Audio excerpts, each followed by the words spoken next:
বঙ্গবন্ধুকে doctor of laws degree দিল ঢাকা বিশ্ববিদ্যালয়, গ্রহণ করলেন প্রধানমন্ত্রী শেখ হাসিনা। ঢিলেঢালাভাবে পালিত হচ্ছে বিএনপির হরতাল, বিভিন্ন জায়গায় বাসে আগুন, মির্জা ফখরুল আটক। গাজায় রাতভর ইসরায়েলের বোমা হামলা, মানবিক সহযোগিতা কার্যক্রম স্থগিত, নিহত ৭,৭০০।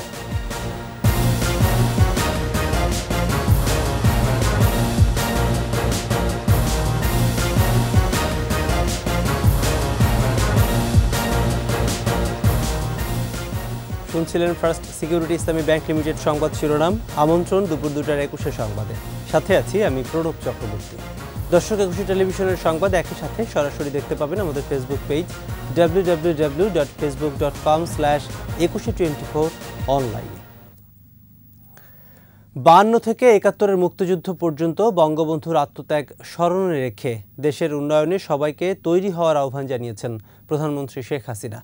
ঢাকা বিশ্ববিদ্যালয়ে বিশেষ সমাবর্তন অনুষ্ঠানে এই আহ্বান জানান প্রধানমন্ত্রী। বিশেষ সমাবর্তনে জাতির পিতা বঙ্গবন্ধু শেখ মুজিবুর রহমানকে মরণোত্তর ডক্টর অব লজ ডিগ্রি প্রদান করেছে ঢাকা বিশ্ববিদ্যালয়। বঙ্গবন্ধু কন্যা শেখ হাসিনার হাতে এই ডিগ্রি তুলে দেন উপাচার্য অধ্যাপক ডক্টর আখতারুজ্জামান। এ সময় প্রাচ্যের অক্সফোর্ড ঢাকা বিশ্ববিদ্যালয়ে গবেষণায় অবদান রাখার জন্য সবার প্রতি আহ্বান জানান প্রধানমন্ত্রী। দেশে কৃষি সহ বিভিন্ন বিষয়ে গবেষণার জন্যও সবার প্রতি আহ্বান জানান প্রধানমন্ত্রী।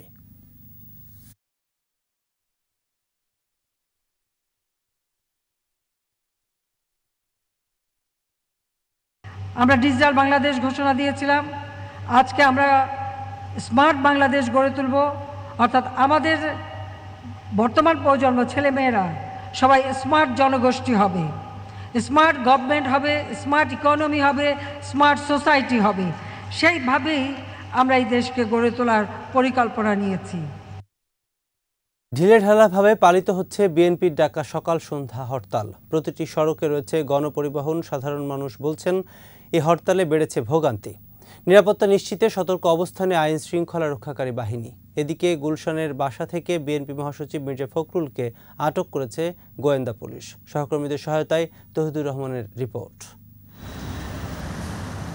বিএনপি ও সমমনা দলের ডাকা দেশব্যাপী সকাল সন্ধ্যা হরতাল চলছে। রাজধানীর বিভিন্ন এলাকায় সকালের দিকে গণপরিবহন কম থাকলেও বেলা বাড়ার সাথে সাথে বেড়েছে যানবাহনের সংখ্যা, বেড়েছে মানুষের যাতায়াত। হরতাল চলাকালে রাজধানীর বায়তুল মোকাররম জাতীয় মসজিদের দক্ষিণ গেটে একটি বাসে আগুন দিয়েছে দুর্বৃত্তরা। ফায়ার সার্ভিসের কর্মীরা গিয়ে গাড়ির আগুন নিয়ন্ত্রণে আনে। এর আগে রাজধানীর ডেমরায় একটি বাসে আগুন দেয় দুর্বৃত্তরা। এতে ওই বাসের ভেতরে থাকা ঘুমন্ত অবস্থায় সহকারীর মৃত্যু হয়েছে।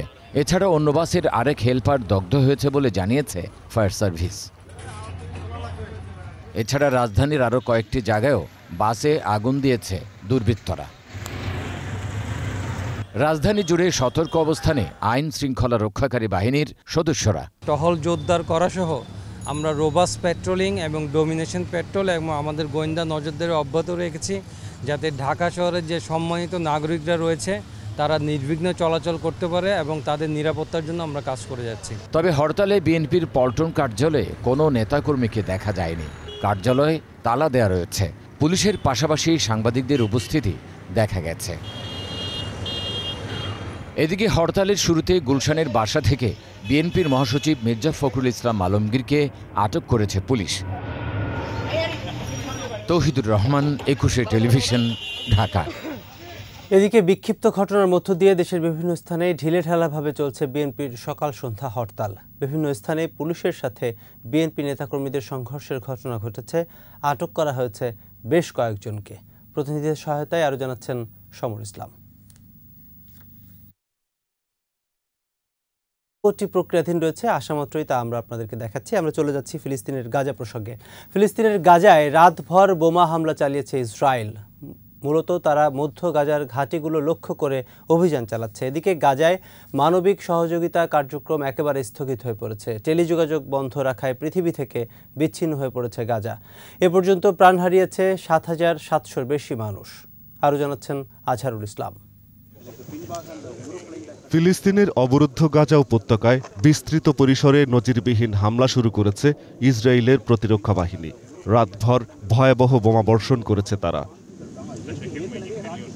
হামলায় প্রাণ হারিয়েছেন বহু ঘুমন্ত ফিলিস্তিনি। বাসিন্দারা বলছেন, গেল ৩ সপ্তাহের যুদ্ধে শত শত ভবন ধ্বংস হয়েছে। এদিকে স্থল অভিযান অব্যাহত রেখেছে নেতানিয়াহু বাহিনী।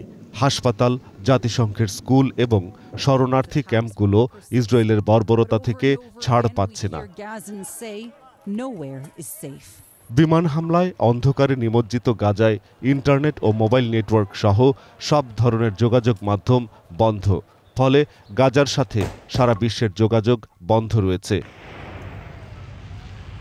ইসরায়েলের হামলার কবলে পড়া ব্যক্তিরা উদ্ধারকারীদের সাথে যোগাযোগ করতে পারছেন না, তথ্য পাঠাতে পারছেন না সংবাদকর্মীরাও।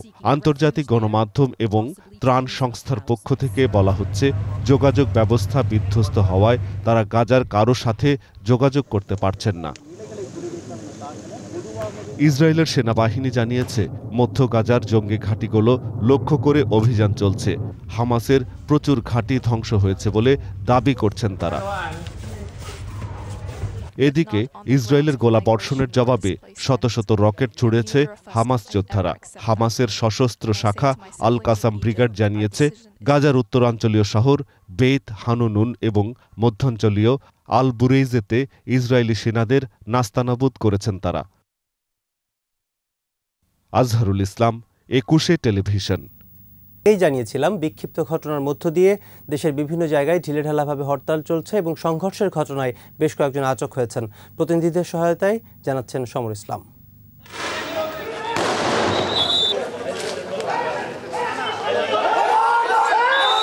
কুমিল্লার চকবাজারে বিএনপি নেতাকর্মীদের সাথে পুলিশের সংঘর্ষ হয়। এ সময় আহত হয় কয়েকজন। নারায়ণগঞ্জের চাষাড়া বালুর মাঠ এলাকায় পুলিশের সাথে বিএনপি নেতাকর্মীদের সংঘর্ষের ঘটনা ঘটেছে। আহত হয়েছে অন্তত 5 জন। গাজীপুরের হুতাপাড়ায় পিকআপ ভ্যান ও মানিকগঞ্জে বাসে আগুন দিয়েছে দুর্বৃত্তরা। ঢাকা টাঙ্গাইল ও ঢাকা ময়মনসিংহ মহাসড়কে অন্য দিনের তুলনায় কম হলেও সকাল থেকে গণপরিবহন চলাচল করতে দেখা গেছে। সিলেটের বন্দরবাজার এলাকায় বিএনপি ও ছাত্রদল কর্মীরা মিছিল বের করতে চাইলে পুলিশের সাথে ধাওয়া পাল্টা ধাওয়া হয়। বন্দরনগরী চট্টগ্রামেও ঢিলেঢালাভাবে চলছে হরতাল। সড়ক মহাসড়কে সীমিত পরিসরে যান চলাচল করলেও কর্মস্থলে উপস্থিতি অন্যদিনের মতোই। রাজশাহী, রংপুর, বরিশাল ও খুলনায় দেখা নেই পিকেটারের। দূরপাল্লার বাস না চললেও স্বাভাবিক আন্তঃজেলা বাস চলাচল। বিভাগীয় নগরী ময়মনসিংহে হরতালের প্রভাব পড়েনি। কিশোরগঞ্জের ভৈরব থেকে দূরপাল্লার বাস ছেড়ে না গেলেও পরিবেশ শান্তিপূর্ণ। এছাড়া বরগুনা, নাটোর, সিরাজগঞ্জ, ফেনী, নরসিংদী, রাজবাড়ী, নেত্রকোনা, চাঁপাইনবাবগঞ্জ, মেহেরপুর ও ঝালকাঠি সহ দেশের বিভিন্ন স্থানে হরতালের কোনো প্রভাব নেই। জনজীবন স্বাভাবিক। সমর ইসলাম, 21 টেলিভিশন। বঙ্গবন্ধু শেখ মুজিবুর রহমান টানেল দিয়ে যান চলাচল শুরু হয়েছে। ভোর 6টায় খুলে দেওয়া হয় টানেলের 2 প্রান্ত। প্রথম যাত্রী হতে অনেকে মধ্যরাত থেকে অপেক্ষা করছিলেন 2 পাড়ে। পতেঙ্গা ও আনোয়ারা প্রান্ত দিয়ে যানবাহনগুলো টোল দিয়ে টানেলে প্রবেশ করে। এ সময় যাত্রী ও চালকরা জানান, মাত্র 2.5 থেকে 3 মিনিটের মধ্যে টানেল পার হয়েছেন অনেকে। কর্ণফুলী নদীর তলদেশ দিয়ে নির্মিত হয় বঙ্গবন্ধু টানেল। শনিবার এটি উদ্বোধন করেছেন প্রধানমন্ত্রী Sheikh Hasina.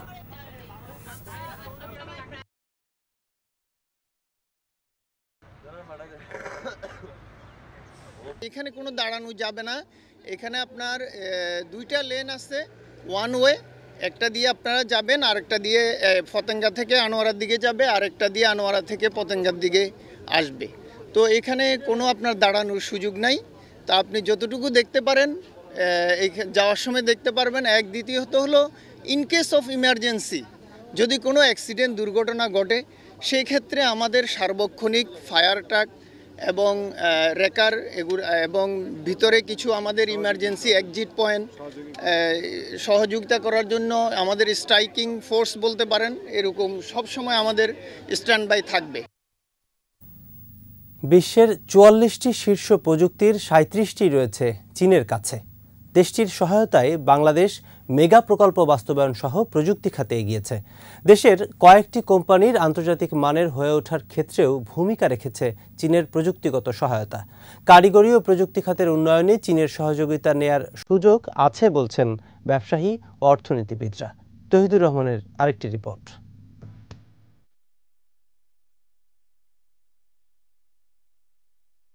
Australia think tank strategic policy ইনস্টিটিউটের প্রতিবেদন বলছে, প্রতিরক্ষা, মহাকাশ, রোবোটিক্স, জ্বালানি, পরিবেশ, বায়োটেকনোলজি, কৃত্রিম বুদ্ধিমত্তা প্রযুক্তিতে আধিপত্য বিস্তার করে চীন বিশ্বের শীর্ষ প্রযুক্তি পরাশক্তি হওয়ার পথে।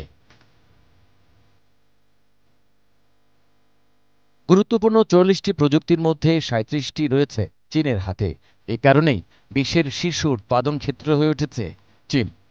টেকনোলজিক্যাল যে ডিভাইসগুলো, ডিজিটাল ডিভাইসগুলো তৈরি হয়, সেটার main factory of the world কিন্তু চায়না।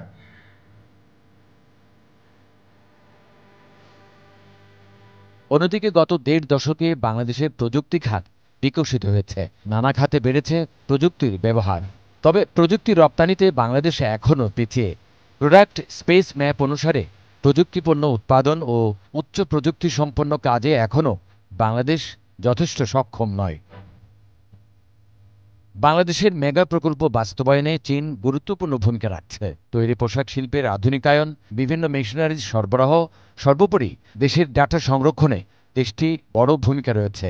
চীনের প্রযুক্তি ব্যবহারের মাধ্যমে বাংলাদেশের কয়েকটি প্রতিষ্ঠান অর্জন করেছে আন্তর্জাতিক মান। ইনফ্রাস্ট্রাকচারের ক্ষেত্রে কিন্তু একটা বড় টেকনোলজি ট্রান্সফার বাংলাদেশের অলরেডি শুরু হয়ে গেছে গত ১ দশক ধরে, এবং বাংলাদেশের ইঞ্জিনিয়ার্সরা, বাংলাদেশের ওয়ার্কার্সরা কিন্তু চীনাদের সাথে মিলে এখন যথেষ্ট স্কিল এভেইল করেছে। সেটা যথেষ্ট পরিমাণে হয়নি। আমাদের অনেক কাজ আছে যেগুলো সামনের দিনে করতে হবে, এবং আমাদের চীনা বন্ধুরাও আমাদেরকে এই ক্রমাগত এই আশ্বাস দিয়ে চলেছেন যে আমাদের প্রয়োজন মাফিক যখনই যেই ধরনের টেকনোলজির দরকার হবে তারা সেগুলো বাংলাদেশে নিয়ে আসবে। আমরা যদি তাদের সাথে এই যে কনজিউমেবল আইটেম, ইলেকট্রনিক্স এর আইটেমের কথা বলি বা আদার্স যে সেক্টরগুলো আছে, সেগুলোও যদি আমরা তাদের সাথে একটা ডেভেলপমেন্ট পার্টনার হিসেবে বিভিন্ন রকমের প্রজেক্ট নিয়ে কাজ করতে পারি, সেই ক্ষেত্রে আমার মনে হয় বাংলাদেশ শুধুমাত্র আপনার এই গার্মেন্টস সেক্টর না, পাশাপাশি অন্য সেক্টরেও একটা ভালো অবদান রাখতে পারবে। অর্থনীতিবিদ ও আইটি বিশেষজ্ঞরা বলছেন, বাংলাদেশে চীন বিনিয়োগ করলে কর্মসংস্থান সৃষ্টির পাশাপাশি প্রযুক্তি হস্তান্তরেরও সুযোগ তৈরি হবে।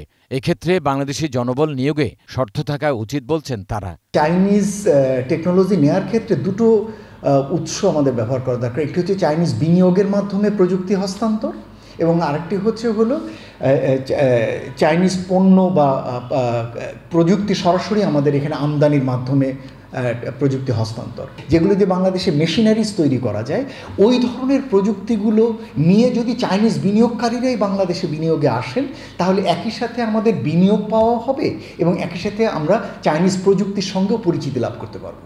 তাদের কাছ থেকে টেকনোলজি আনবো, তাদের কাছ থেকে হার্ডওয়্যার, সফটওয়্যার সবই আনবো, কিন্তু সেটা যখন এখানে আমরা ইমপ্লিমেন্ট করব বাংলাদেশে, তখন যাতে আমাদের কোম্পানিগুলো, আমাদের ছেলেমেয়েরা, আমাদের ইঞ্জিনিয়াররা সেখানে জড়িত থাকে, এবং আমি বলতে চাই অ্যাটলিস্ট 60%, শতকরা 60% যেন লোকাল ভ্যালু অ্যাডিশন থাকে। প্রযুক্তিপণ্য উৎপাদনের প্রয়োজনীয় উপাদান আমদানিতে নীতি সহায়তা দরকার বলছেন ব্যবসায়ী ও অর্থনীতিবিদরা। তৌহিদুর রহমান, ২১শে টেলিভিশন, ঢাকা। ময়মনসিংহে সার্ভার সমস্যায় জন্ম নিবন্ধন সনদ পেতে ভোগান্তি হচ্ছে। দুর্ভোগের কথা স্বীকার করেছেন ইউনিয়ন ডিজিটাল সেন্টারের কর্মীরা। ময়মনসিংহ বিভাগীয় প্রতিনিধি আতাউর রহমান জুয়েলের রিপোর্ট, জানাচ্ছেন রত্না জামান। ময়মনসিংহ সদরের উত্তর দাপুনিয়া গ্রামের এরশাদ আলী তার ৫ম শ্রেণী পড়ুয়া মেয়ের জন্ম নিবন্ধন সনদের জন্য ১ সপ্তাহ ধরে ঘুরছেন দাপুনিয়া ইউনিয়ন ডিজিটাল সেন্টারে। সনদ স্কুলে জমা দিতে পারলে মিলবে উপবৃত্তির টাকা। দিনের পর দিন ঘুরে সার্ভার সমস্যার কারণে সনদ না পাওয়ায় হতাশ এরশাদ আলী। স্কুলে ভর্তি করছি, জন্মদিনে কার্ড দিলে এই ইডা হবো আর কি, কার্ড হবো আর কি। এটা আর কি চেষ্টা করতেছি, এই লেগে সার্ভারের লেগে আমি কাজটা করা হইতেছি না। এটা মানুষের ভোগান্তি, সার্ভিয়ার না থাকলে, না দিয়ে না এলে এটা ধরুন চেয়ারম্যান মেম্বার কি করবে, এটা মানুষ বই তেমন লাগবে। শুধু এরশাদ আলী নন, ইউনিয়ন ডিজিটাল সেন্টারগুলো থেকে সময় মতো জন্ম নিবন্ধন সনদ না পাওয়ার অভিযোগ নানা শ্রেণী পেশার মানুষের। অনেক সময় 2 মাস ঘুরেও সনদ না পাওয়ার কথা জানান ভুক্তভোগীরা। মানুষ তো একটা কাজে জন্ম নিবন্ধনে, কেউ হয়তো বা স্কুলে ভর্তি বা কেউ হচ্ছে কোনো একটা গুরুত্বপূর্ণ কাজের জন্য আসে, তো সেই সময় দেখা যায় আসলে সার্ভারের সমস্যার কারণে কাজটা ডিলে হয়ে যায়। ঘুরে ঘুরে যায়, অনেক ভোগান্তি। একটা দেখা যাইতেছে 1 মাস 2 মাস ঘুরন লাগে। প্রায় 1.5 মাস ধরে ডিজিটাল সেন্টারে সার্ভার সমস্যা বলছেন উদ্যোক্তারা। পাবলিকের একটু ভোগান্তি হচ্ছে, এটা যে পর্যন্ত চাহিদা ছিল বা পাবলিকের যেটুকু চাহিদা মোতাবেক আমরা পূরণ করতে পারতেছি না সার্ভার সমস্যাজনিত কারণে। দ্রুত এই সমস্যার সমাধান চায় ভুক্তভোগীরা। এই বিষয়ে আমরা ইতিমধ্যে চিঠিও দিয়েছি এবং আমরা চাচ্ছি যে দ্রুত মানুষ আগে যেভাবে সেবা পেতেন তার চেয়েও যেন ভালো সেবাটা মানুষ পেতে পারেন। রত্না জামান, 21 টেলিভিশন। এরই সাথে শেষ করছি দুপুর 2টার 21 সংবাদ। যাবার আগে ফার্স্ট সিকিউরিটি ইসলামী ব্যাংক লিমিটেড সংবাদ শিরোনামগুলো আরও একবার। বঙ্গবন্ধুকে ডক্টর অব লজ ডিগ্রি দিল ঢাকা বিশ্ববিদ্যালয়, গ্রহণ করলেন প্রধানমন্ত্রী। ঢিলেঢালাভাবে পালিত হচ্ছে বিএনপির হরতাল, বিভিন্ন জায়গায় বাসে আগুন, মির্জা ফখরুল আটক। গাজায় রাতভর ইসরায়েলের বোমা হামলা, মানবিক সহযোগিতা কার্যক্রম স্থগিত, নিহত ৭৭০০।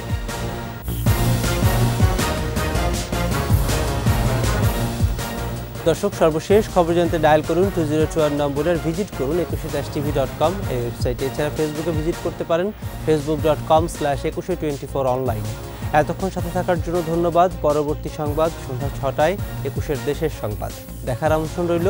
21 সাথেই থাকুন।